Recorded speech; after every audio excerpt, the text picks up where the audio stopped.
Hi everyone, very warm welcome to Gyanam.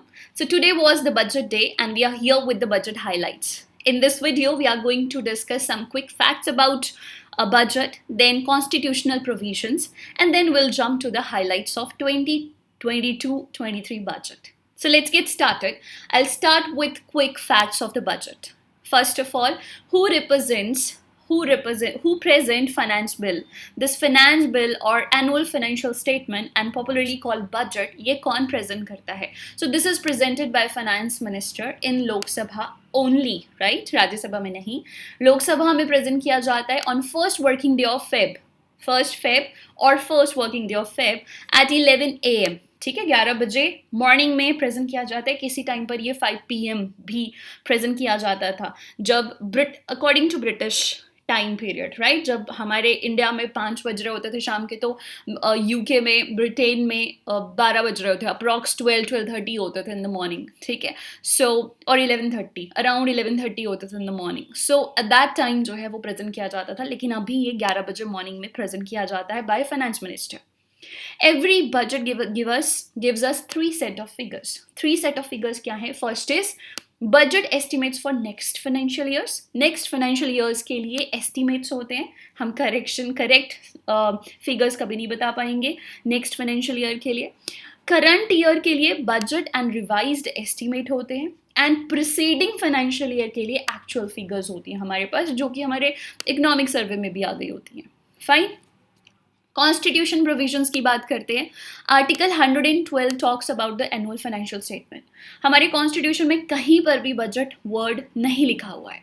ठीक है, उसमें 112 आर्टिकल में लिखा है that there should be an annual financial statement from the government, जो कि आने वाले साल का बजट पेश होगा. ठीक है, तो बजट वर्ड नहीं है लेकिन फाइनेंशियल स्टेटमेंट है, जिसमें एस्टिमेट्स होते हैं रिसिप्ट्स और एक्सपेंडिचर के of the government of India. Fine. Article 114 talks about appropriation bill. What is this appropriation bill? हमने बजट में estimates बनाए.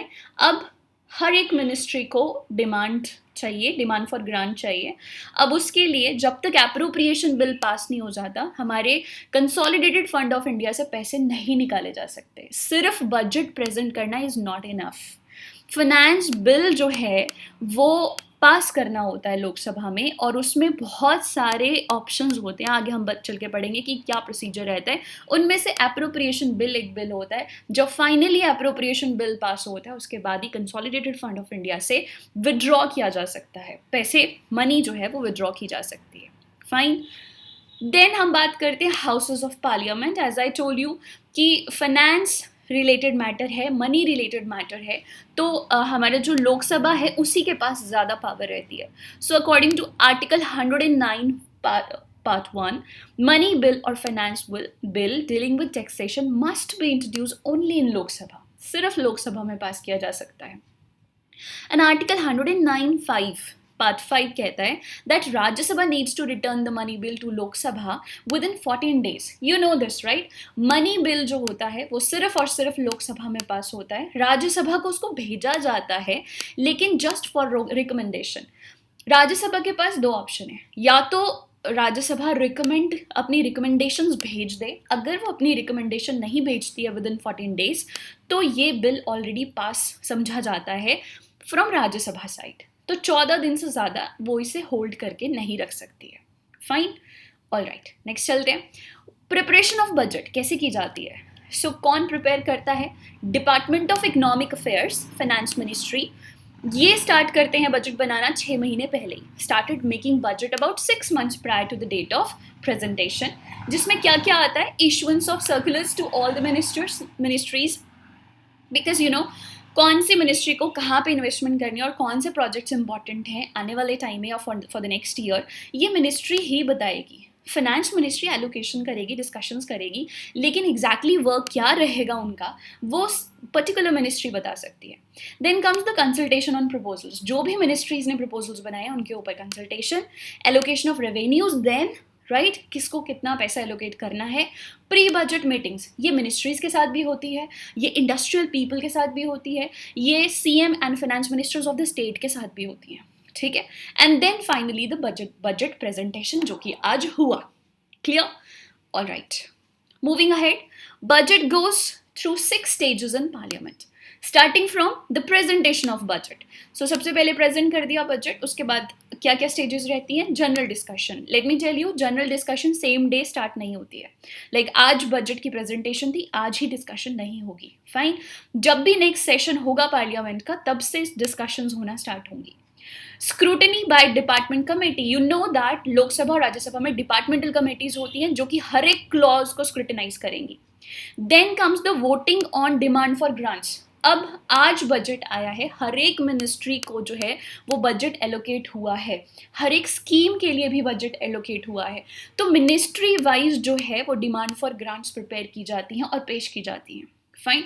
Then comes the appropriation bill. As I told you earlier कि जब तक अप्रोप्रिएशन बिल पास नहीं होगा, consolidated fund of India से पैसे नहीं निकलेंगे. What is consolidated fund of India? It is an account of government of India. Government of India के 3 अकाउंट्स होते हैं, consolidated fund, public account and contingency fund. हमारा जो बजट होता है वह कंसोलिडेटेड फंड ऑफ इंडिया से ही निकलता है. Fine. And then finally is the passing of finance bill. Finance bill से यहाँ मतलब है पूरा बजट पास करना. क्लियर? सो ये प्रोसेस से जो है वो हमारा बहुत ही शॉर्ट में मैंने आपको बताया, इसमें काफ़ी डिटेल आती है. ठीक है, तो इस प्रोसेस से बजट हमारा गुजरता है. सो ये थे कुछ बेसिक चीज़ें बजट की. Now I am moving towards the highlights of 22-23 budget. First, India's economic growth according to government of India, जो कि फाइनेंस मिनिस्टर ने आज कहा लोकसभा में कि इकोनॉमिक ग्रोथ ऑफ इंडिया जो है वो कितनी एस्टिमेटेड है, 9.2%. The highest among all large economies. जितनी भी लार्ज इकोनॉमीज हैं इन द वर्ल्ड, सबसे ज़्यादा इकोनॉमिक ग्रोथ है इंडिया की, which is 9.2%, and that too in this very uncertain time of pandemic. Fine. Then comes budget theme. इस साल की जो बजट थीम जो उन्होंने खुद ही रखी थी, है ना, ऐसा नहीं है कि हमने खुद निकाली है, that was the pre plan one, that is goals of Amrit Kaal. अब ये कोइंसाइड कर रही है विद द सेलिब्रेशन ऑफ आज़ादी का Amrit Mahotsav. And you know what is this आज़ादी का अमृत महोत्सव? दिस ईयर हमें 75 ईयर्स हो रहे हैं आज़ादी को, तो हम सेलिब्रेट कर रहे हैं आज़ादी का अमृत महोत्सव. ठीक है, तो उसी से कोइंसाइड कर रही है थीम हमारी, which is goals of Amrit Kaal. Fine.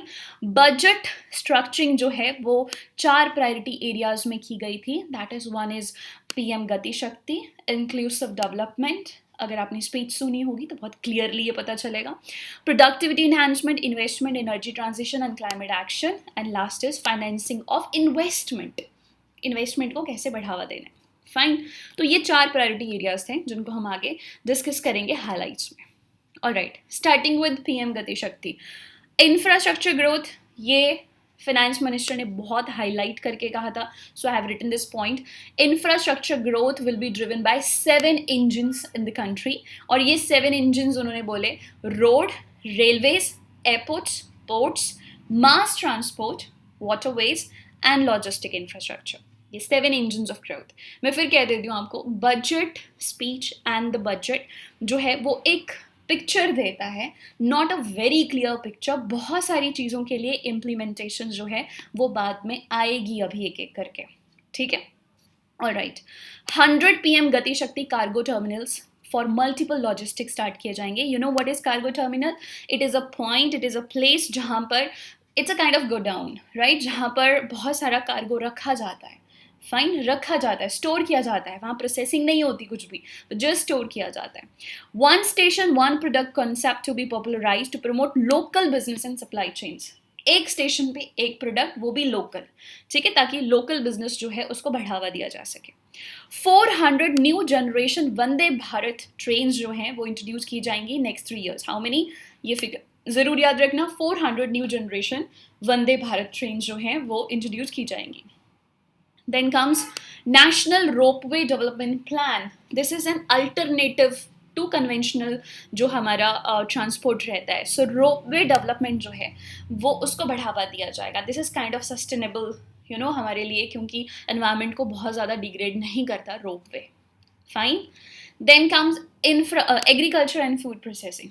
Agriculture and food processing में बहुत सारे पॉइंट्स थे, लेकिन मैंने कुछ ही लिए हैं यहाँ पे जो कि इंपॉर्टेंट लगे मुझे. The procurement of wheat and rice. Procurement of wheat and rice जो है वो इंश्योर करेगा कि फार्मर्स को एमएसपी के थ्रू कितना पैसा जाए, 2.37 लाख करोड़ डायरेक्ट पेमेंट हो of MSP value to the accounts of farmers. Fine, procurement के लिए कितना बोला, एमएसपी के थ्रू कितना जाएगा फार्मर्स को, 2.37 लाख करोड़। फाइन, इसमें राबी और खरीफ दोनों ही फसल आ गई आपकी, ठीक। देन यस, ये हाईलाइट था, दैट वाज यूज ऑफ किसान ड्रोन्स।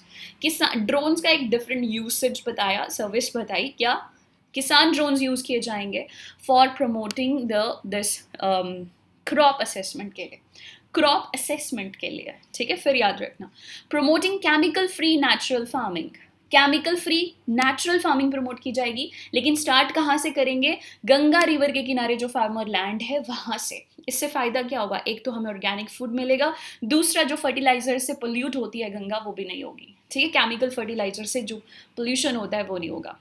देन इम्प्लीमेंटेशन ऑफ केन बेटवा लिंक प्रोजेक्ट, यस ये हाईलाइट है तो आपको पता होना चाहिए।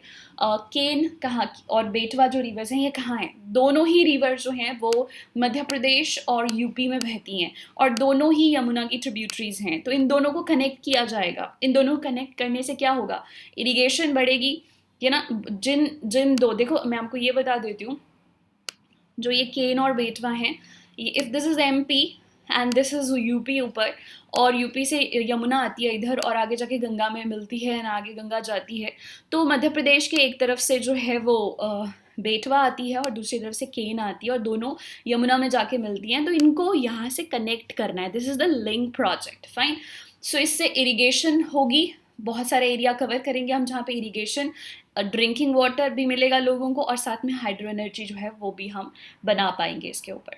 सो याद रखना कौन सी दो रिवर्स हैं, Ken and Betwa, both are the tributaries of Yamuna. Fine, one class one TV channel programme to be, education की बात कर रहे हैं, one class one TV channel programme जो है वो स्टार्ट किया जाएगा 200 टीवी चैनल्स के ऊपर। यस, एक डिजिटल यूनिवर्सिटी बनाई जाएगी, हाँ, your digital university will be establish with world class quality universal education. अब वो कैसे होगी, क्या होगा, वो आगे की बात है, बट ये सिर्फ एक बजट हाईलाइट है जिसमें ये कहा गया कि ये बनाई जाएगी। Fine, high quality e content provide किया जाएगा through digital teachers. Clear, so these were the only updates for education.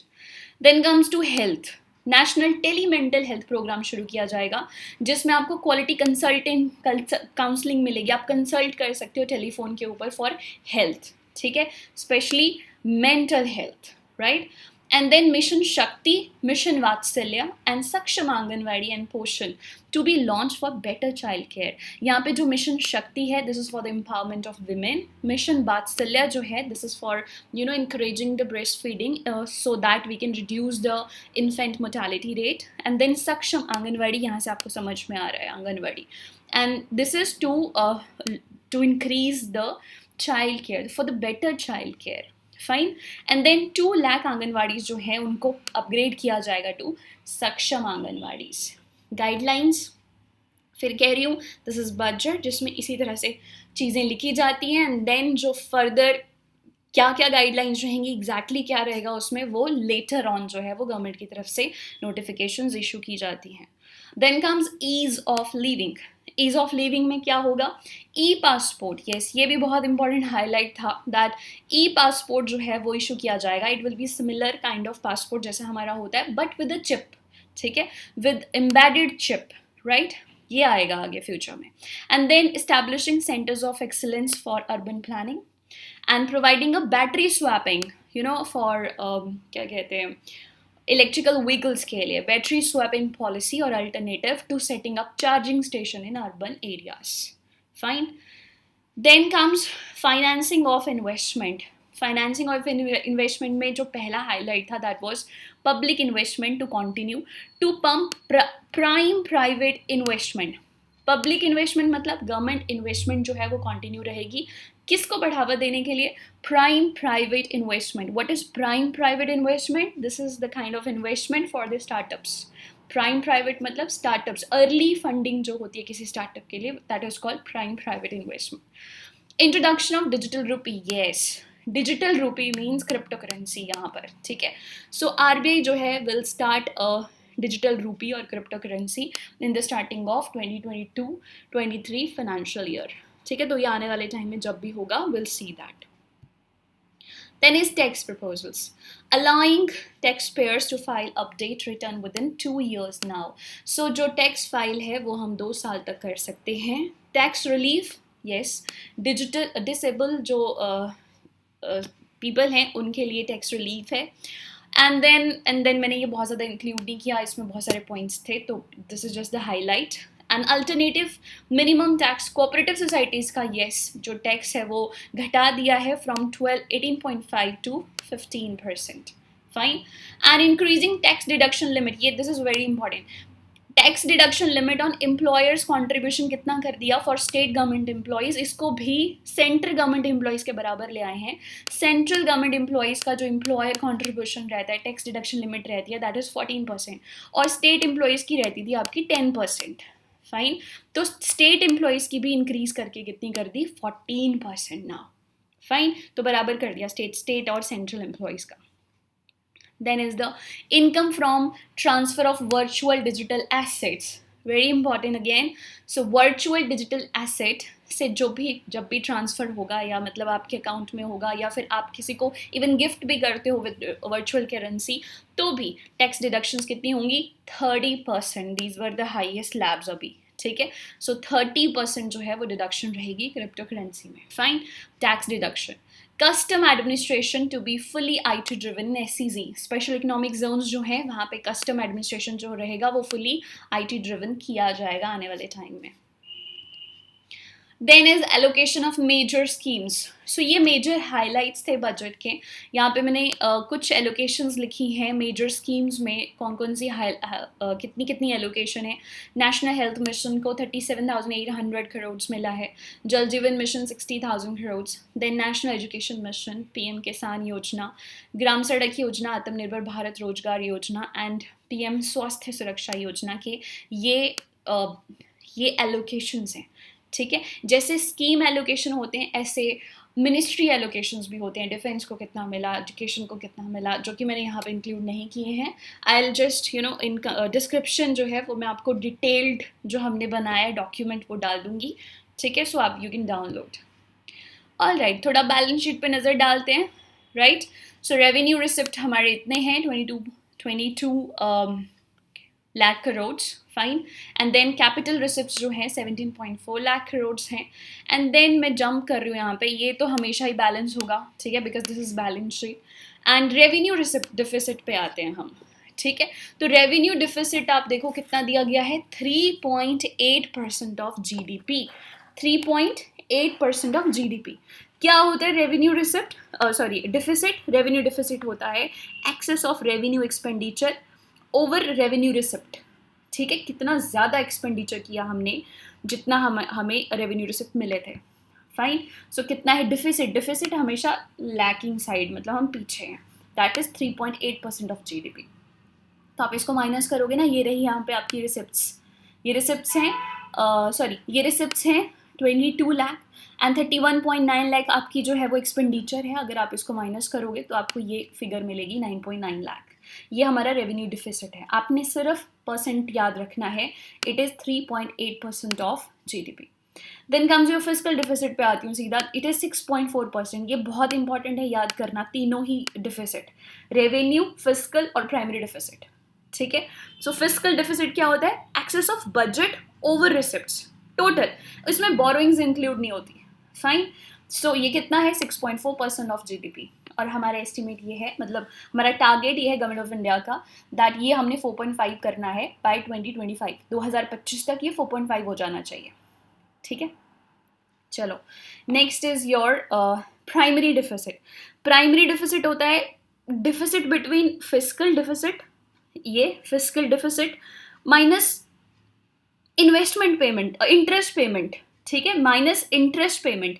तो ये हमारी इंटरेस्ट पेमेंट है, ये these are the interest payment यहाँ पर, और ये हमारा फिजिकल डिफिसिट है. तो फिजिकल डिफिसिट से आप इंटरेस्ट पेमेंट हटा दोगे, आपको ये फिगर मिलेगा यहाँ पे. This is your primary deficit. ठीक है, so revenue deficit is are 3.8% of GDP, physical is 6.4% of GDP and primary deficit is 2.8% of GDP. और GDP है कितनी, projected GDP is this is a projected GDP जो कि इस साल के लिए है, ठीक है। ये एस्टीमेट हैं, दीज आर द एस्टीमेट्स कि हम इतनी जीडीपी अचीव करेंगे, फाइन, जो कि पिछली साल की जीडीपी से अप्रॉक्स 11.1% ज़्यादा है, फाइन। चलिए, तो ये तो हो गया मोटा मोटा हमारा बजट एट ए ग्लांस। अगर मैं आपको बताऊं कि हमारे पास जो पैसा आता है और पैसा जाता कहाँ है ज़्यादातर, तो यहाँ रूपी कम्स फ्रॉम एंड रूपी गोज टू, ये मैंने क्यों लिया है, बिकॉज यहाँ पे बहुत बार क्वेश्चन आता है कि सबसे ज़्यादा अर्निंग्स हमारी कहाँ से आती हैं और सबसे ज़्यादा एक्सपेंडिचर हमारा कहाँ पे होता है। सो सीधे सीधे समझ आ रहा है, सबसे ज़्यादा पैसा तो हमारे पास आ रहा है बोरोइंग से। अगर हम बोरोइंग्स को थोड़ा सा इग्नोर कर दें तो अदरवाइज जो जेन्युइनली पैसा आ रहा है हमारे पास वो आ रहा है जीएसटी से 16%, ठीक है। जो भी टोटल हमारी इनकम है जहाँ से भी पैसा आता है उसमें से 16% जीएसटी से आ रहा है, और ये देखो 15% जो है वो हमें आ रहा है कॉर्पोरेट टैक्स से और इनकम टैक्स से। लेकिन सबसे ज़्यादा पैसा जाता कहाँ है, सबसे ज़्यादा पैसा जा रहा है हमारा इंटरेस्ट पेमेंट में। जैसे बोरोइंग सबसे ज़्यादा है तो ऑब्वियसली उसके इंटरेस्ट पेमेंट भी ज़्यादा होंगे, तो ये तो रहेगा ही, ठीक है। Apart from this state share of tax जो है वो काफ़ी ज़्यादा चला जाता है, सेंट्रल गवर्नमेंट की बात कर रहे हैं, है ना। And then central sector schemes जो होती हैं उसमें काफ़ी ज़्यादा जाता है, ठीक है। तो 15% सेंट्रल सेक्टर स्कीम में चला जाता है एंड 17% जो है वो स्टेट शेयर ऑफ टैक्सेस में चला जाता है, ठीक है। सो दिस इज रूपी गोज टू एंड रूपी comes in, done. All right, so these were the highlights of budget 2022-2023 के बजट हाईलाइट्स थे। मैंने आपको कुछ नहीं कहा, कोई भी ओपिनियन नहीं दिया है, सो आप खुद डिसाइड करो कि ये कैसा था बजट और क्या था इसमें। अदरवाइज आप अपना ओपिनियन बता सकते हो उसके बारे में। You can write in comment section and tell us your opinion कि आपको क्या लगता है कि किस तरह का बजट था, क्या होना चाहिए था। डोंट गो टू टीवी पे क्या बताया जा रहा है, आज तक पे क्या बताया जा रहा है, ये महंगा हो गया, ये सस्ता हो गया। आपको अपने पेपर पॉइंट ऑफ व्यू से देखना है क्या सही है क्या गलत है। आपको इंटरव्यू में कभी भी क्वेश्चन आएगा बजट से, you don't have to criticise it, ठीक है। तो उस पॉइंट ऑफ व्यू से कभी भी आपने बजट को नहीं देखना है, फाइन। हाँ, ये ज़रूर आप देख सकते हो कि आप क्या एक्सपेक्ट कर रहे थे बजट से और आया क्या है एक्चुअली बजट में। सो आपको मैं छोटे छोटे पॉइंट्स बता देती हूँ कि आप क्या बोल सकते हो वहाँ पर, बिकॉज मुझे पता है ये क्वेश्चन ज़रूर आने वाला है कि क्या बोले हम, अपने हमारी क्या एक्सपेक्टेशंस हैं। स्टूडेंट्स को सबसे ज़्यादा प्रॉब्लम ये रहती है। सो देखो, वैसे तो हर बजट जो है वो ज़्यादा पोलिटिकल होता है, ठीक है। तो लेकिन फिर भी कुछ चीज़ें रहती हैं कि आप फिर भी क्या चाहते हो उस बजट से, ठीक है। तो बजट शुड बी समथिंग जो कि लीवर प्रोवाइड करे ग्रोथ के लिए, ठीक है। तो कितने ग्रोथ लीवर्स हमने देखे बजट में, या तो आप एक बार दिमाग में भी बिठा लो कि कितने ग्रोथ लीवर्स आपने इस पूरे बजट में देखे हैं, ठीक है, जिससे कि इंडिया की इकोनॉमी को बूस्ट मिलेगा, राइट। सो एंटरप्रेन्योरशिप कितना फ्लोरिश हो रहा है, कितनी ज़्यादा जॉब्स जो हैं वो आ रही हैं, फाइन, कितनी क्रिएशन हो रही है जॉब्स की। और अगर देखो, अगर हमारे देश में, क्योंकि हमें पता है कि अनएम्प्लॉयमेंट एक बहुत बड़ा इशू है और जॉब्स क्रिएशन के ऊपर इतनी ज़्यादा बात हुई नहीं है, सिर्फ एंटरप्रेन्योरशिप पे हुई है, वेंचर्स पे हुई है कि वो स्टार्ट होंगे। लेकिन जब भी वेंचर स्टार्ट होते हैं वो सिर्फ एक स्किल्ड जॉब देते हैं, एक स्किल्ड पर्सन को तो जॉब देंगे, लेकिन हमारे देश में कितने लेबर क्लास हैं, उनके लिए क्या, उनके लिए कहाँ से जॉब्स आएंगी। या फिर लेबर क्लास को जॉब क्यों देनी है, उनको स्किल्ड बनाओ ना। तो उनके स्किल को इम्प्रूव करने के लिए कौन कौन से पॉइंट्स थे यहाँ पर, that you have to keep it in mind कि कौन कौन से पॉइंट्स जो थे वो स्किल के लिए थे, स्किल एनहांसमेंट के लिए थे। Then what were the reforms कहाँ थे, ठीक है। सो ये सब चीज़ें जो है वो आप देख सकते हो। टैक्स स्लैब्स आप देख सकते हो, मैंने बहुत ज़्यादा इंक्लूड नहीं किए हैं यहाँ पर, लेकिन बहुत सारी टैक्स स्लैब्स हैं। एक पी चिदम्बरम जी का बजट था जिसमें उन्होंने सब कुछ जो है वो 3 स्लैब्स में डाल दिया था, that was very easy to understand. लेकिन अभी आई थिंक अप्रॉक्स 11 स्लैब्स हैं जो कि बहुत ही पेचीदा सी हैं, जो कि एक आम आदमी की समझ से थोड़ा बाहर होती हैं। तो वो अभी भी बहुत इलेबोरेटेड है और आम जनता को समझ में नहीं आती। तो आप एक वो पॉइंट भी डाल सकते हो कि वो जो 3 स्लैब बजट होता था वो ज़्यादा ईजी था, ठीक है, समझना, और ये अभी बहुत ही ज़्यादा इलेबोरेट कर दिया है। देन इंडिया में बहुत ही कम ऐसे लोग हैं जो कि टैक्स देते हैं, वो उसको थोड़ा वाइडन करना चाहिए। डजंट मीन कि हम बोल रहे हैं कि किसी पुअर को जाके जो है वो पकड़ लो और बोलो कि टैक्स दे, लेकिन थोड़ा अपर क्लास, क्योंकि अभी बहुत ही कम लोग जो हैं वो टैक्स देते हैं, तो उसको थोड़ा सा वाइडन किया जा सकता है, ठीक है। All right, so these were the points जो मैंने आपको बता दी कि आपने कैसे कैसे बोलना है। बाकी इट्स अप टू यू, अपने ओपिनियन जो हैं वो आप अपने डिस्क्रिप्शन बॉक्स में नीचे, सॉरी, कमेंट बॉक्स में नीचे लिख सकते हो. Thank you so much and all the best.